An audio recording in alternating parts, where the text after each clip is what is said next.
Illum il-Knisja Kattolika qed tiċċelebra l-festa ta' San Giuseppe batta persuni jiċċelebraw din il-festa fir-Rabat. Bit-toroq kienu mimlijin bin-nies f'atmosfera ferriħija, imsaħħa minn temp mill-isbaħ li domina l-ġurnata. It-triq prinċipali mżejna sabiex il-poplu jkun jista' jagħti l-qima mistħoqqa lil San Giuseppe. Bosta kienu dawk illi attendew ukoll biex igawdu t-tomit tradizzjonali Maltin fosthom iż-Zeppoli filwaqt li ġiet iċċelebrata qudiesa pontifikali. Fil-paniġirku tiegħu Monsinjur Dr. Daniel Xerri, l-arċipret tal-parroċċja ta' San Ġwan il-Battista fix-Xewkija Għawdex, enfasizza li dan il-qaddis kien bniedem fraġli u fallibbli bħalna illi seta' jiżbalja, madankollu kien qawwi fil-fidi u mimli kuraġġ. U żied illi bħalu aħna imsejħin illi nħallu lill-Alla jaħdem fina biex nimxu fit-triq it-tajba.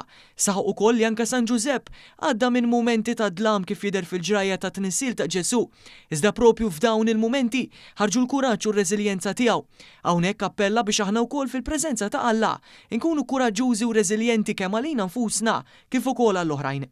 Għal din iċ-ċelebrazzjoni attendew ukoll il-President ta' Malta Miriam Spiteri de Bono, id-Deputat Prim Ministru Ian Borg, kif ukoll diversi deputati miż-żewġ naħat tal-Kamra.